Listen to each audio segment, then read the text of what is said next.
You're losing your mind, Anna. Stop suffocating me with your drama. That's what my husband yelled before hanging up on my birthday.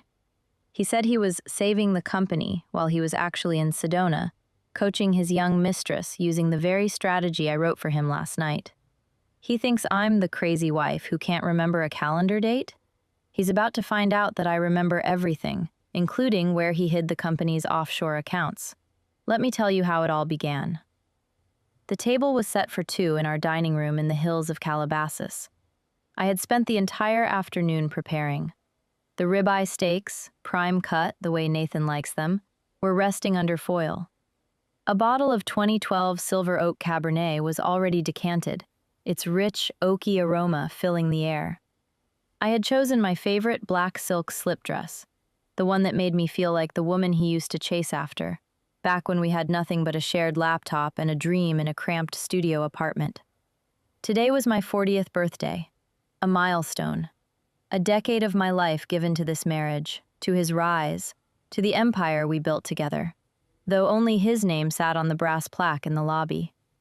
I checked the clock, 8:02 p.m. Nathan was never late without a text. Usually he'd send flowers if he was even 10 minutes behind. But tonight, my phone remained a cold, black slate on the granite countertop. I took a sip of water, trying to swallow the lump forming in my throat. I told myself he was probably stuck on the 405, or finishing up a last-minute call with the New York office. But then, the silence of the house started to feel heavy, almost suffocating. I picked up my phone and dialed his number. It rang 3 times before he picked up. There was no "Happy birthday, honey." No, "I'm almost home." Instead, there was a sharp, jagged intake of breath, and the unmistakable sound of a crowded, upscale lounge in the background.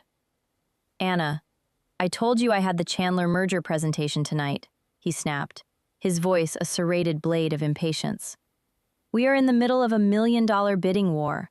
My entire career is on the line right now, and you're calling me about... what, dinner? Again?" The coldness in his tone hit me harder than any physical blow.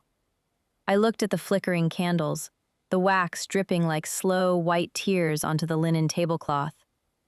"Nathan, it's my birthday," I whispered, my voice sounding small even to my own ears.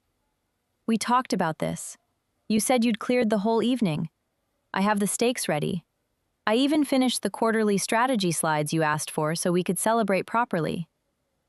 There was a beat of silence on the other end, followed by a dry, mocking chuckle that made my skin crawl. "I never said that, Anna. You're doing that thing again, conflating what you want with what actually happened. I told you last Wednesday at breakfast that this week was a ghost town for my personal life. You're getting so sensitive lately, so reactive. It's honestly exhausting." I felt a dizzying sensation, like the floor was tilting beneath my feet. I am the one who manages our digital calendars. I am the one who color codes his life so he never misses a beat.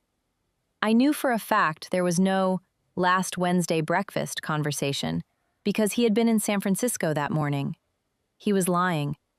Not just a small white lie to cover a mistake, but a calculated, aggressive lie designed to make me doubt my own sanity. This was gaslighting in its purest, most toxic form. "Nathan, please," I started, but he cut me off with a snarl. "I can't do this, Anna.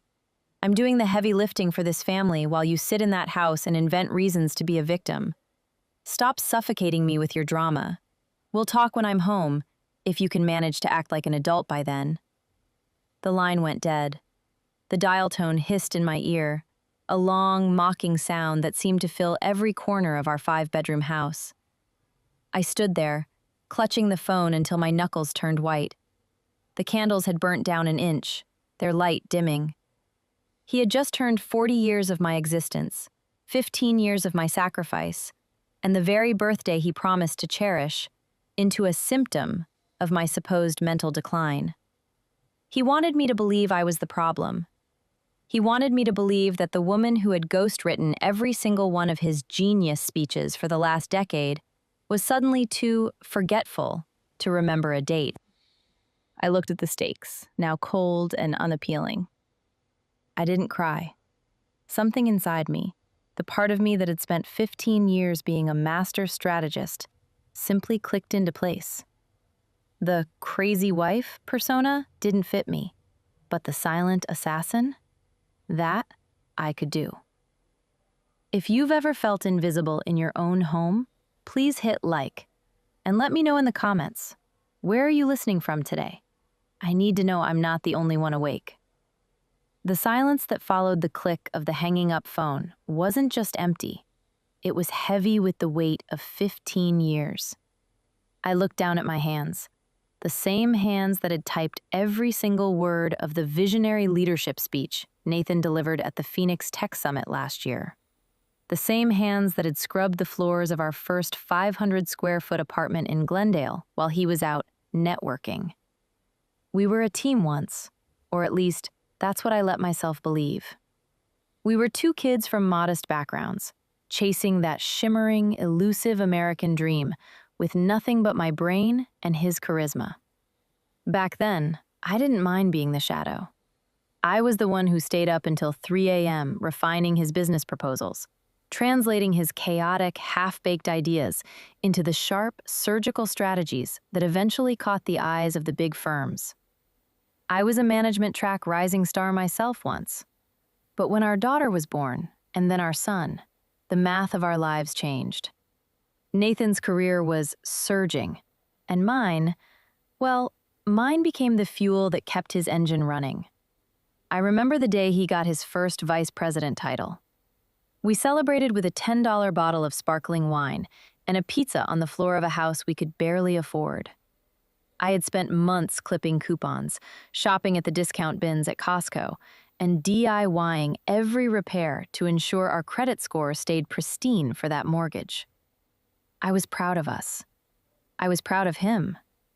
I told myself that his success was our success, that every "we" he used in his interviews included me, even if the public never saw my face.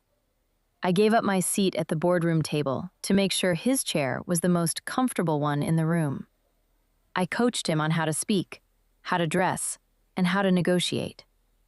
I was the architect of the Nathan James brand, building a monument to a man who, it turns out, was just a hollow shell I had decorated with my own brilliance. As the years passed, the "we" slowly started to evaporate from his vocabulary, replaced by a cold, singular "I." He began to talk about his burden of providing for the family, as if my labor in the home and my intellectual contributions to his firm were just background noise. I saw the red flags, but I chose to paint them white. I ignored the way he started changing the passwords on our shared accounts, claiming it was for corporate security. I looked away when he started taking emergency business trips on weekends that coincided with our anniversaries. I even bit my tongue when he started mocking my mom brain, a cruel irony considering I was still the one ghostwriting the very strategy papers that kept his stock options climbing. I was the silent partner in a firm where the CEO was embezzling my life's work. Standing there in the dim light of my 40th birthday, the steaks cold and the wine breathing a bit too long, I realized that I hadn't just been a supportive wife. I had been a ghost, a spirit haunting the halls of my own creation, visible only when something needed to be fixed or polished. Nathan didn't just want a divorce. He wanted to delete the evidence that I was the source of his power. He wanted to trade in the architect for a shiny new showroom model who wouldn't remind him of the days when he was just a man with a mediocre resume and a lucky break. But ghosts have one advantage over the living. We see everything. And tonight, this ghost was tired of being invisible. It was time to stop haunting this house and start reclaiming the diadem I had placed on his head. I didn't clear the table. I didn't blow out the candles. I let the expensive steaks grow stiff in their own fat, a silent testament to the night that should have been. My mind, usually a whirlwind of creative marketing angles and corporate maneuvers, had narrowed down to a single, cold point of logic. Nathan thought I was losing my mind.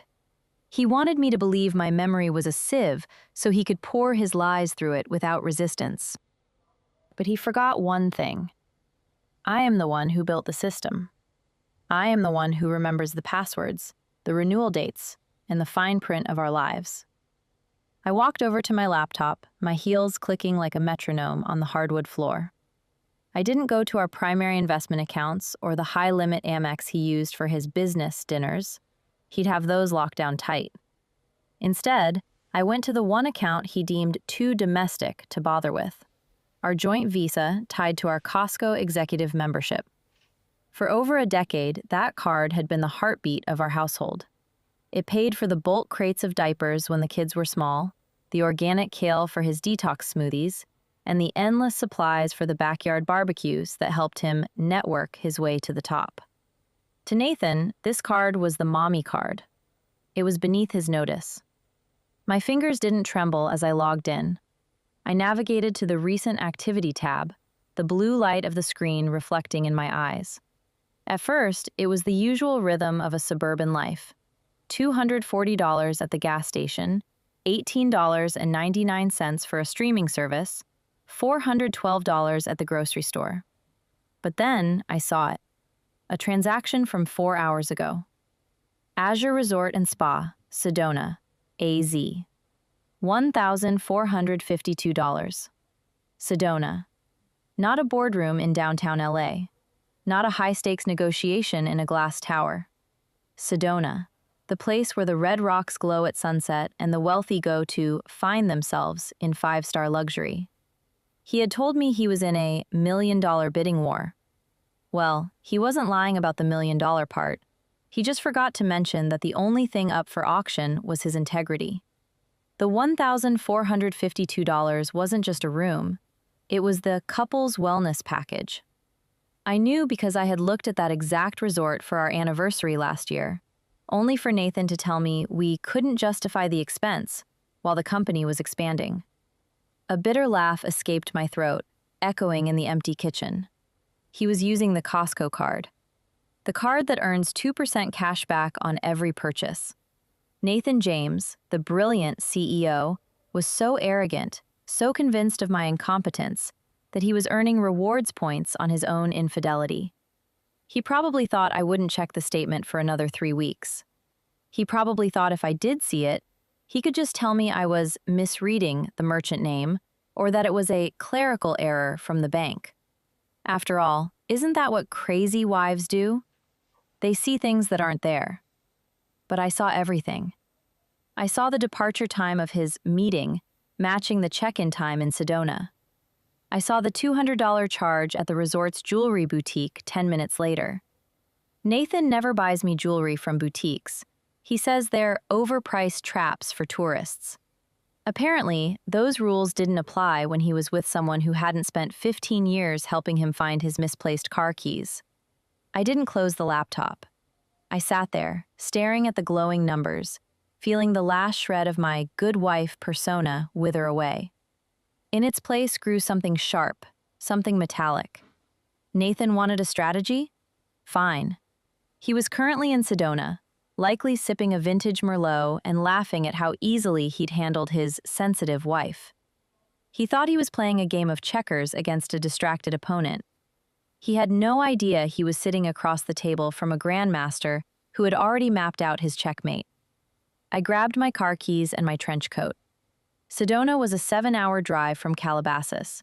If I left now, I'd be there just in time for the sunrise, and for a morning meeting that wasn't on Nathan's calendar. He told me to stop suffocating him with drama. Well, Nathan, the drama hasn't even started yet. This is just the prologue. The drive from the manicured lawns of Calabasas to the jagged, blood-red silhouettes of Sedona is roughly 7 hours, but in the silence of my SUV, it felt like a lifetime. I watched the Interstate 10 bleed into the desert, the neon lights of gas stations flickering past like fragments of a life I no longer recognized.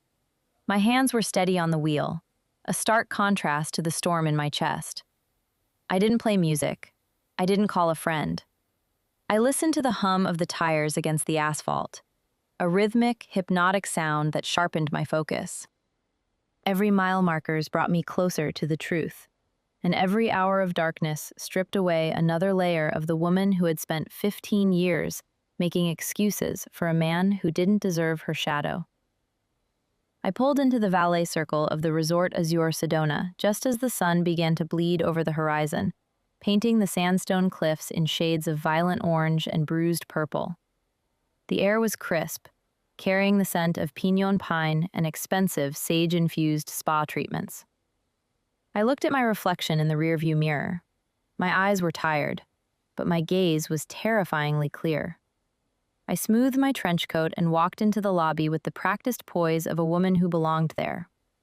To the staff, I was just another wealthy guest arriving for a weekend of spiritual healing.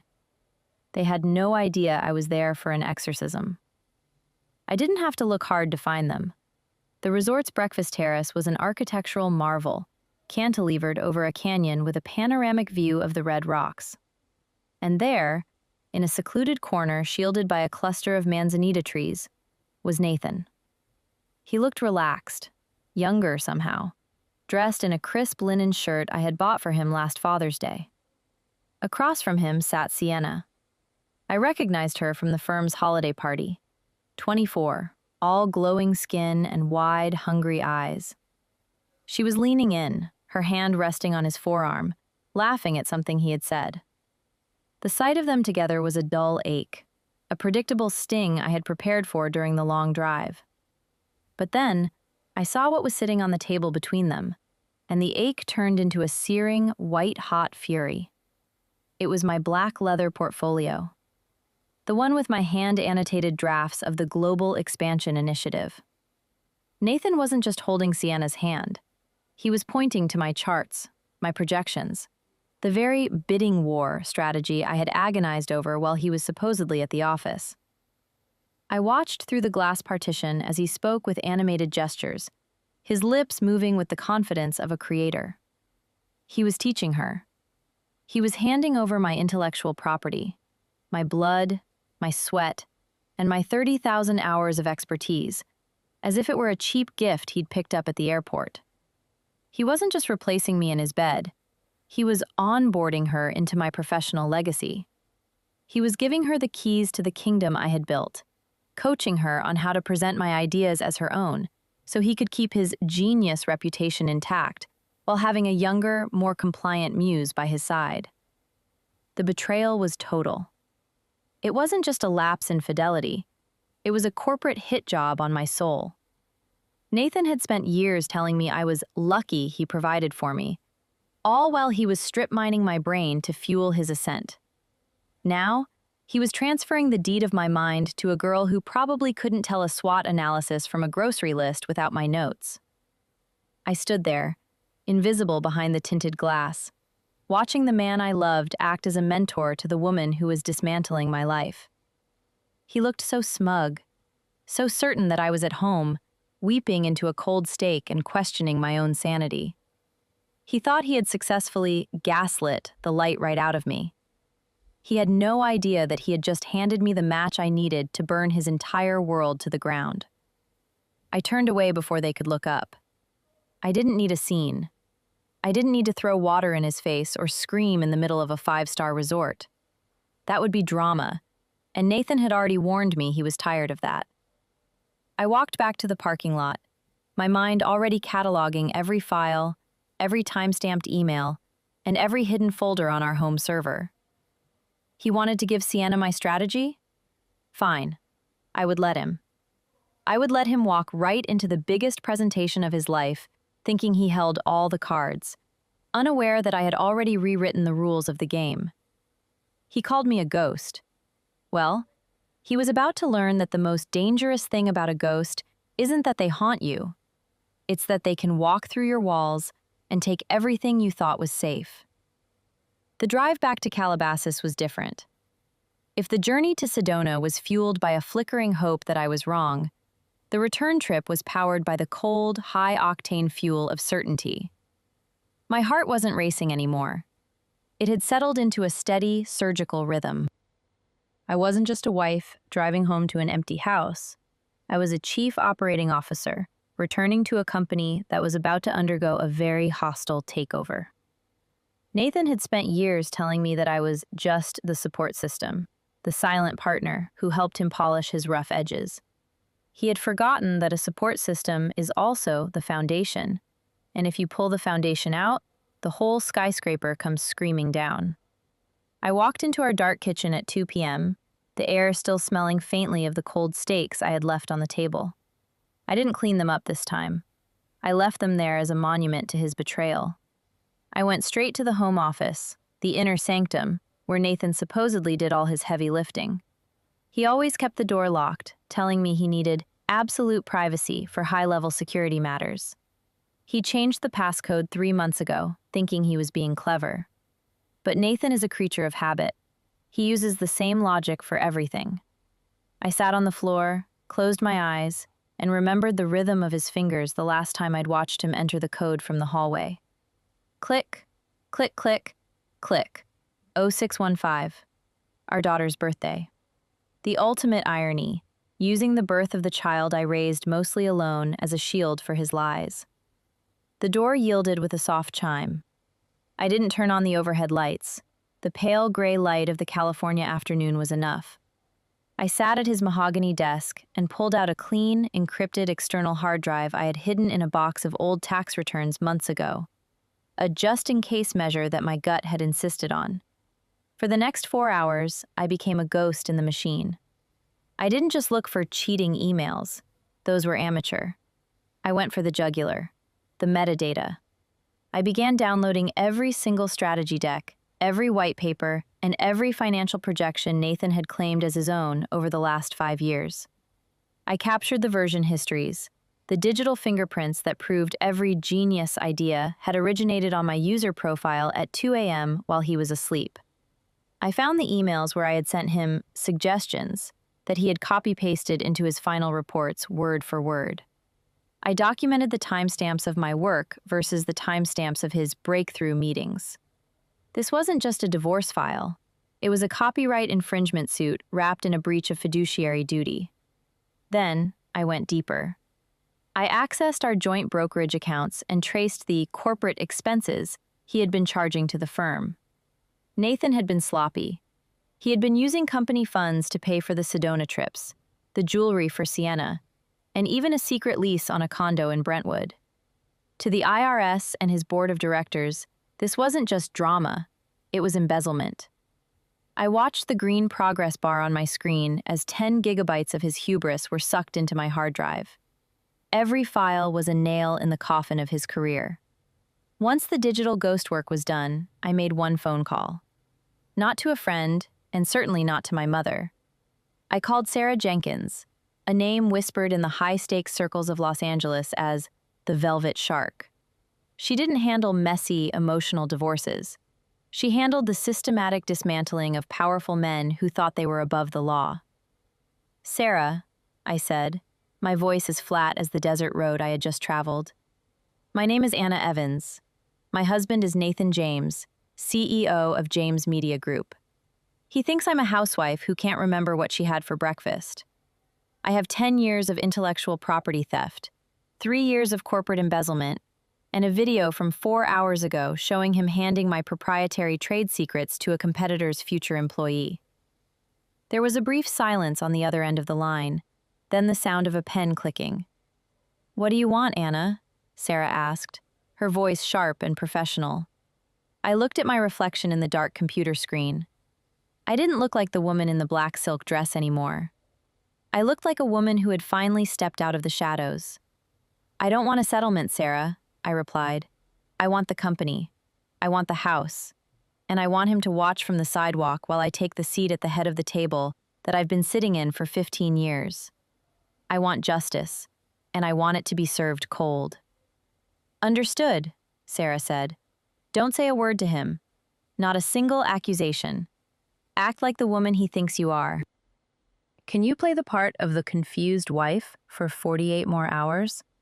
I looked at the cold steaks on the table in the next room. "I've been playing a part for 15 years, Sarah," I whispered. 2 more days will be a breeze." The heavy roar of Nathan's Porsche pulling into the driveway at 6 p.m. on Sunday sounded like a war drum. I was in the kitchen, the scent of fresh-baked lemon rosemary chicken filling the air, his favorite comfort meal. I had scrubbed the dining room, replaced the wilted flowers, and was currently wearing a soft beige cashmere sweater that screamed, "harmless suburban wife." To anyone else, I looked like a woman trying to make amends for an emotional outburst. In reality, I was a predator wearing the pelt of a sheep. I took a deep breath, adjusted my expression to one of slight puffiness, as if I'd been crying for 2 days, and waited for the front door to open. Nathan walked in looking executive chic, but with the unmistakable aura of a man who had just spent 48 hours being worshipped by a 24-year-old. He looked tired, but it was a satisfied, smug kind of exhaustion. He dropped his designer briefcase on the island and looked at me, his eyes scanning for a fight. When he saw the dinner and my subdued state, his shoulders relaxed, and that familiar, condescending smirk touched his lips. He thought he had won. He thought the gaslighting had taken hold. "Anna," he said, his voice dropping into that smooth, practiced baritone he used for public apologies. "I see you've had some time to reflect. I'm glad. That dinner on Friday, it was a lot, even for you." I looked down at the floor, twisting my wedding ring, a 3-carat diamond that now felt like a lead weight. "I'm so sorry, Nathan," I whispered, making sure my voice trembled just enough. "You were right. I've been so stressed lately, and I think I built up my birthday into something it wasn't. With the kids away at camp and you working so hard on the Chandler merger, I let my imagination get the better of me. I felt so silly after we hung up that I just stayed in bed. I think I even forgot to eat." It was a masterpiece of a lie. I was giving him exactly what he wanted, a confession of weakness and a confirmation of his superiority. "It's okay, honey," he said, walking over to rub my shoulder. I had to fight the instinctive urge to recoil from his touch. His hand felt oily, a reminder of the Sedona sun and the way it had shone on him and Sienna. "I know I've been distant, but you have to understand the pressure I'm under. I'm doing this for us, for your lifestyle, for the kids' future. I actually have some good news. The strategy you helped me brainstorm? It's a hit. The board wants a full presentation Tuesday morning. If this goes through, we're looking at a 7-figure bonus." He said it so casually, as if he hadn't spent the weekend teaching my brainstormed ideas to his mistress. He was literally patting my head with the hand he'd used to steal my career. But then, the atmosphere shifted. Nathan's eyes wandered toward the hallway leading to his home office. "Did you go in there today?" he asked, his tone suddenly sharp, the velvet gloves slipping to reveal the iron fist. "I thought I left the door locked, but it looks slightly ajar." My heart hammered against my ribs like a trapped bird. I had been so meticulous, but the heavy mahogany door sometimes didn't latch properly if the AC was blasting. I looked at him, wide-eyed and blinking. "The office? Oh, Nathan, I wouldn't dream of it. You know I can't even remember the code you set last month. I think the cleaning lady might have bumped it when she was dusting the hallway." He stared at me for a long beat, his blue eyes searching mine for a flicker of the strategist he knew was buried somewhere deep inside. I kept my gaze vacant, tilting my head slightly like a confused puppy. "Right," he finally muttered, the tension leaving his frame. "The cleaning lady. I'll have to have a word with her about privacy." He turned back to the chicken, picking up a piece with his fingers. "This smells great, Anna. See? This is what I need. Peace. Support. Not the drama from Friday night. If you stay this focused, maybe we can take a real vacation after the merger is signed. Somewhere quiet. Just the two of us." "That sounds wonderful, Nathan," I replied, smiling through the bile rising in my throat. I poured him a glass of wine, watching the dark red liquid swirl in the crystal. I thought about the "just the two of us" he was imagining. And then I thought about the room full of board members I would be facing in 48 hours. Nathan thought he was coming home to a sanctuary. He didn't realize he was walking into a gilded cage. He thought he was the lion, and I was the lamb. But he forgot that in this house, I was the one who designed the locks. As I watched him eat the meal I had prepared, I wasn't thinking about romance or vacations. I was counting down the minutes until Tuesday morning, when the perfect wife would finally stop performing and start presiding. If you think Nathan is in for the shock of his life, drop a yes in the comments. And tell me, have you ever had to play nice with someone while you were secretly planning your exit? I'd love to hear your poker face stories. Monday night in our Calabasas home felt like the quiet before a hurricane. Nathan was upstairs, dead to the world, likely dreaming of the standing ovation he expected to receive at the James Media Group headquarters in the morning. I had made sure to pour him an extra heavy glass of that 2012 Cabernet, a celebratory toast to his upcoming victory that was really a sedative for my final preparations. I sat in the darkness of the living room, the cold blue light of my tablet illuminating my face. My heart was a steady drumbeat, no longer frantic, but purposeful. I wasn't just a scorned wife anymore. I was a digital architect preparing to renovate my husband's reality. I logged into the JMG corporate server using the administrative credentials I had kept active since the company's inception. Nathan always complained about IT nonsense, so I had quietly handled the back-end logistics for years, including the cloud-based presentation software the boardroom used. It took me less than 10 minutes to find his uploaded file for tomorrow. JMG_global_expansion_final_ Nathan James. I opened it. There they were, my slides, my charts, my soul, all rebranded with his name in bold gold lettering. I felt a surge of cold fire in my veins. With a few surgical keystrokes, I embedded a Trojan horse script into the file. It wouldn't crash the system. It was far more elegant than that. It was set to trigger at exactly 10:15 a.m., the moment Nathan usually reached the key strategy portion of his pitch. At that second, the cloud would sync to a different version, the one with the original timestamps, my digital signature, and a hidden folder of Azure Resort receipts. Suddenly, the silence was shattered. Nathan's phone, which he had left charging on the marble kitchen island, began to buzz violently. The screen lit up the room, casting a ghostly glow. My breath hitched. I moved toward it like a shadow. The caller ID didn't show a name, just a string of emojis, a heart and a flame. Then, a text notification popped up right behind the missed call. I can't sleep, Nate. I keep thinking about how you looked at me in Sedona. I can't wait to stand by your side tomorrow when we take over the board. You're a genius. See you at 8 o'clock? Love, S. The sheer arrogance of it made my head spin. She wasn't just his mistress, she was his co-conspirator, fully aware that she was helping him bury me. My thumb hovered over the screen. For a split second, the old Anna wanted to scream, to wake him up and demand an explanation he'd only lie about. But the new Anna saw an opportunity. His phone was unlocked. I didn't delete the text. I replied, "Change of plans. Don't wait in the car. I want you in the back of the boardroom. I want you to see the look on their faces when the genius truly shines. Entrance B, 9:45 a.m. sharp." I sent it, then carefully deleted the outgoing message and the incoming Flameheart notification. If I wanted the trap to work, all the players had to be on the stage.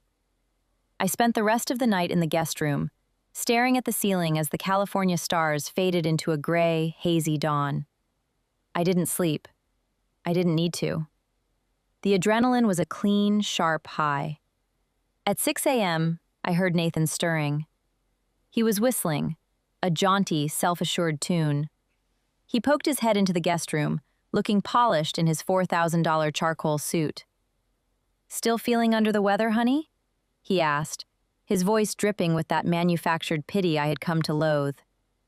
"You should stay in bed today. Order some takeout. I'll be home late. Big celebration dinner with the partners. You know how it is." I stayed under the covers, clutching the pillow to hide the fact that I was already wearing my workout gear underneath.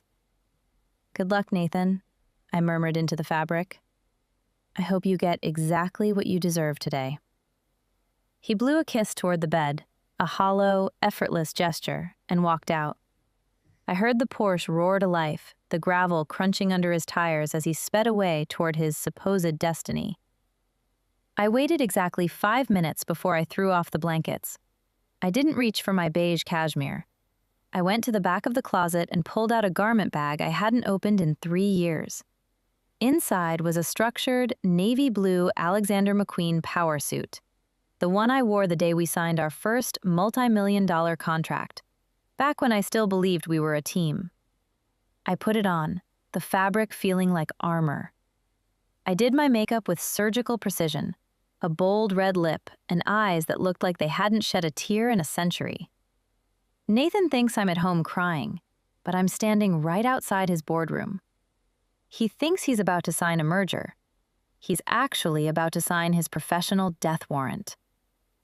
The corporate headquarters of James Media Group in Tempe was a monolith of glass and steel, a temple built on a foundation of my uncredited labor. As I walked through the lobby, the air conditioning hit me like a wall of ice, but I didn't shiver. I felt a strange, crystalline calm. The security guard, who had seen me bring Nathan forgotten lunches and extra shirts for a decade, nodded respectfully. He saw the Navy McQueen suit, the sharp line of my jaw, and the way I carried myself like I owned the ground I walked on. He didn't ask for a badge. He just held the elevator door open. He thought he was being polite to the boss's wife. He didn't realize he was letting the real boss into the building.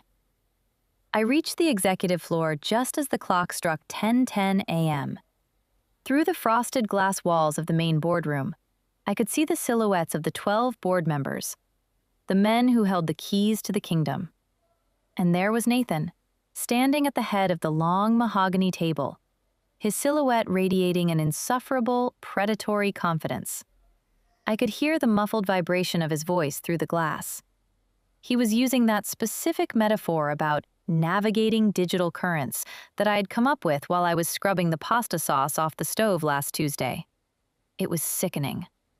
He sounded so authoritative, so inspired, while he sold my soul to the highest bidder. I paused by the heavy double doors, catching my reflection one last time. I looked like a storm draped in silk. Just as I was about to push through, I saw Sienna. She was sitting in the back row of the observer seats, just as my spoofed text had instructed. She was wearing a dress that was a little too short for a boardroom, and a smile that was a little too wide for a professional. She looked at Nathan with a proprietary gaze, her eyes tracking his every move as if she were watching a god perform. She thought she was watching the start of her new life. She had no idea she was watching a funeral. I didn't knock. I didn't hesitate. I pushed the doors open with a force that made the heavy hinges groan. The sound was like a gunshot in the hushed, carpeted room. 12 heads turned in unison. Nathan froze mid-gesture, his hand outstretched toward the projection screen. The color drained from his face so fast it was almost comical, leaving his expensive tan looking like a dusty mask. For a heartbeat, the only sound was the hum of the cooling fans in the projector. "Anna?" he stammered, his voice cracking, losing that practiced baritone. What are you doing here? I told you to stay in bed. You're not well, honey. You're confused." He moved toward me, his hands outspread in that soothing gesture he used when he wanted to make me look hysterical in front of the kids. He was trying to pivot, to play the role of the concerned, long-suffering husband dealing with a troubled wife. "Gentlemen, I'm so sorry," he said, turning to the board with a pained, fake sympathetic smile. "My wife has been struggling with some health issues lately. The stress of the merger has been hard on her. Anna, darling, let's get you to the car. We'll talk about this at home." I stood my ground, my heels planted firmly on the plush carpet. I didn't look at the board. I looked directly at Nathan, and for the first time in 15 years, I didn't see the man I loved. I saw a small, panicked thief. "I've never been more clear-headed in my life, Nathan," I said, my voice ringing out with a cold, metallic clarity that silenced his stuttering. I turned to the chairman of the board, a man named Arthur, who had known us since we started the firm in our garage. Arthur, I apologize for the interruption, but there is a significant error in the presentation my husband is about to show you. An error involving the legal ownership of the intellectual property you're about to vote on. And as the majority shareholder of the holding company that actually owns these assets, I believe I have the right to be heard. The room went dead silent.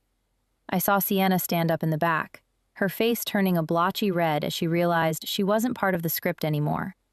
Nathan tried to grab my arm, his fingers digging in with a desperate, hidden aggression. But I stepped back, out of his reach, and into the light of the projector. "Nathan," I said, loud enough for every person in that room to hear. "You told me to stop suffocating you with drama. Well, I'm done with the drama. I'm here for the business. And business is about to get very, very complicated for you." Nathan's face was a study in crumbling granite. He looked at the board, then back at me, his eyes darting like a cornered animal's. "She's had a breakdown, Arthur," he pleaded, his voice reaching a desperate, high-pitched frequency. "The pressure of being the wife of a CEO, it's clearly taken its toll. Anna, please, don't do this to yourself. Don't make a scene you'll regret when you're better." He was still doing it. Even now, with his world teetering on the edge of a jagged cliff, he was trying to push me over first. He wanted the board to see a hysterical woman, not a whistleblower. I didn't answer him. I didn't even look at him. I walked calmly to the head of the table and picked up the wireless remote he had dropped. "Gentlemen, Nathan has spent the last 20 minutes talking to you about his vision for the future of JMG. It's a compelling story. The only problem is, it's a work of fiction." I clicked the button. The screen behind me flickered. The global expansion slide disappeared, replaced by a dull, gray directory of metadata. "This is the file history for the presentation you just saw," I said, my voice echoing in the stunned silence. "If you look at the author field, you won't see Nathan's name. You'll see mine. And if you look at the created date, you'll see that this strategy was finalized 4 years ago, on my personal server, while Nathan was still trying to figure out how to open a PDF. A murmur rippled through the board. Arthur leaned forward, his glasses sliding down his nose. Nathan stepped toward the screen, his hands shaking. That's just a technical glitch. My assistant, Sienna, must have used Anna's old laptop to format the slides. It doesn't mean anything." In the back of the room, Sienna shrank into her seat, the genius muse suddenly looking very small and very exposed. "Is that so, Nathan?" I asked, my thumb hovering over the next slide. "Then perhaps you can explain the formatting error on slide 15. I clicked again. The screen didn't show a chart or a graph. It showed a high-resolution scan of a receipt from the Azure Resort in Sedona. The date? 3 days ago. The amount? $1,452.80. But the part that made the chairman's jaw drop was the billing header. It wasn't our joint Costco card, though I had that record too. It was the JMG Corporate Acquisition Fund. "You told me you were in a bidding war to save this company," I said, finally turning to face him. The red light of the projector caught the edges of my suit, making me look like I was standing in a fire. "But you were actually in a king-sized suite, using shareholder money to buy diamond earrings for your assistant while she practiced reading my notes back to you. You didn't just steal my work, Nathan. You stole from every person in this room to fund your midlife crisis." The silence that followed was absolute. It was the kind of silence that precedes a landslide. Nathan's arrogance, the armor he had worn for 15 years, didn't just crack. It shattered. He looked at the board, searching for a friendly face, but all he saw was a row of men who valued one thing above all else: their money. And Nathan had been caught with his hand in the jar. I can explain the expenses," he croaked, his bravado replaced by a sickening, wheezing sound. "It was a business retreat. Sienna is a key asset to the future of..." Sienna is a 24-year-old with a liberal arts degree who didn't know what a fiduciary duty was until I explained it to her in a text message last night, I interrupted, my voice dropping to a whisper that carried more weight than a shout. I clicked the remote one last time. The screen filled with a side-by-side comparison. Nathan's brilliant speech from this morning on the left, and my handwritten journals from 2018 on the right. Word for word, comma for comma. You aren't a visionary, Nathan. You're a ventriloquist dummy, and I'm done throwing my voice. The chairman, Arthur, stood up. He didn't look at Nathan. He looked at me with a mixture of shock and newfound respect. Anna, he said, his voice grave, is there more? I smiled, and for the first time in a decade, the smile reached my eyes. It was sharp, cold, and entirely real. There are 10 gigabytes more, Arthur. Offshore accounts, diverted bonuses, and every single original draft of every patent this company holds. All signed and timestamped by me, years before Nathan even knew they existed. I have the receipts. I have the law. And as of 10 minutes ago, my attorney has filed for a temporary restraining order on all corporate assets.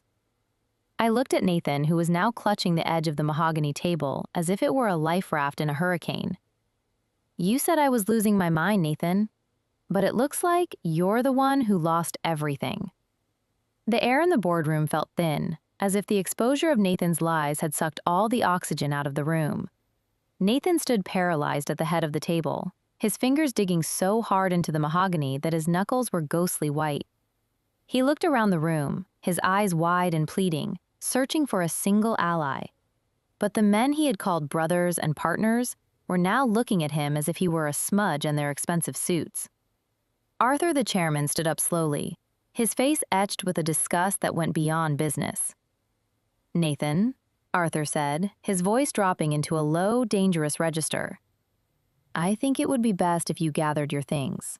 We will be holding an emergency executive session. Now.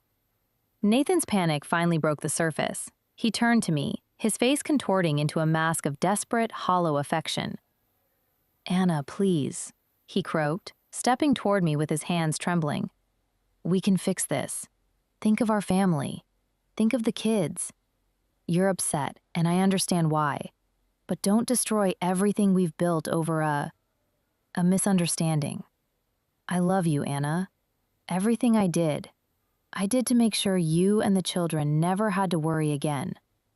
It was his final card, the family card, the same card he had used to keep me in the shadows for 15 years while he played the bachelor in Sedona.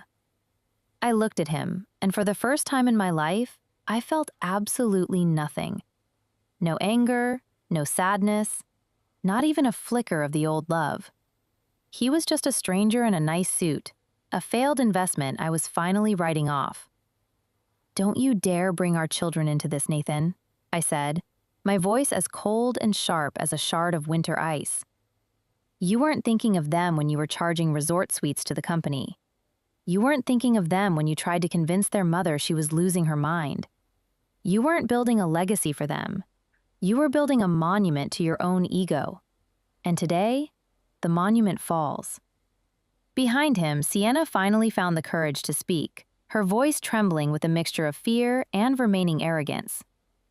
You can't just do this. Nathan is the face of JMG. The investors will pull out if he leaves. I have copies of the strategy too. I can prove. I turned my gaze toward her, and the girl went silent instantly. Sienna, I said, my tone almost pitying. You have copies of my rough drafts. You have the what, but you don't have the how. You're 24 and ambitious, I get it. But you made the mistake of thinking Nathan was the source of the power. You were sleeping with the puppet, dear. I'm the one who holds the strings. I looked back at Arthur. She has no official standing here. I suggest security escorts her out along with Mr. James. 2 uniformed security guards stepped into the room. They didn't hesitate. They moved toward Nathan, who was now leaning against the wall, his chest heaving. This isn't over, Anna, he hissed as they took his arms. You're a housewife. You think you can run this? The board will never hand the reins to you. You're nothing without my name. I waited until they were at the door before I gave him my parting gift. The final twist he never saw coming. Actually, Nathan, I said, leaning back against the table he used to command. While you were busy mentoring Sienna in Sedona, I was busy with my attorney. I didn't just file for divorce. I invoked the key contributor clause in our original founding documents, the ones I wrote and you signed without reading 15 years ago. Since I am the sole author of 90% of our active patents and the primary strategist for every current contract, the board doesn't have to hand me anything. I already own the voting rights to your shares during any investigation of financial misconduct. And as of 5 minutes ago, the board has been served with a formal offer from an outside venture firm, headed by me, to buy out your remaining stake for pennies on the dollar. You're not just fired, Nathan. You're being erased. The look on his face was worth every night I spent ghostwriting his success. It was the look of a man who realized he had never been the sun. He was just a mirror I had polished every night so he could reflect my light back at the world. And now, I had simply stopped polishing. As the guards led him away, his expensive shoes squeaking on the marble floor, the boardroom fell into a respectful, heavy silence. Arthur looked at the screen, then at me. "Well, Anna," he said, pulling out a chair at the head of the table, the chair Nathan had just vacated. "I believe we have a lot to discuss. Please, take a seat." I walked to the head of the table. I didn't sit down as a wife or a mother or a silent partner. I sat down as the architect. I looked at the men who had ignored me for a decade, and I saw them finally seeing me. Nathan thought I was the crazy wife who couldn't remember a date. He was right about one thing, though. I'll never forget today. The day the ghost finally decided to become the CEO. The Arizona sunrise is different from the one in California. In Calabasas, the sun always felt like a spotlight I was trying to hide from, a reminder of the polished, perfect life I was forced to maintain while my soul withered in the shadows. But here, on my own balcony overlooking the Camelback Mountain in Phoenix, the light is warm, honest, and entirely mine. It's been 8 months since that Tuesday morning in Tempe, the day the silent partner finally found her voice. I take a slow sip of my coffee, a simple dark roast I brewed myself. There's no scented candles, no expensive wine, and no cold ribeye steaks waiting for a man who will never arrive.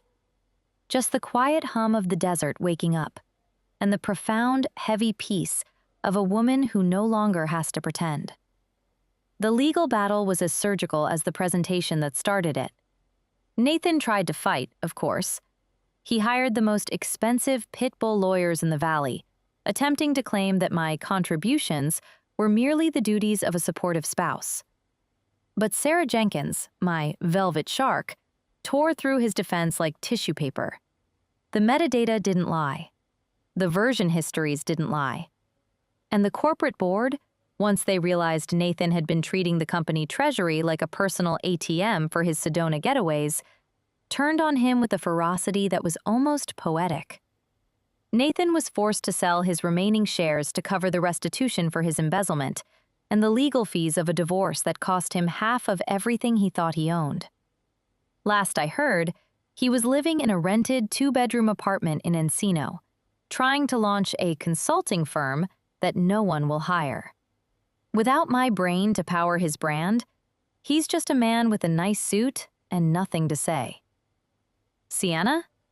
She vanished the moment the corporate credit card was canceled, proving that her love was as thin as the strategy notes she tried to steal.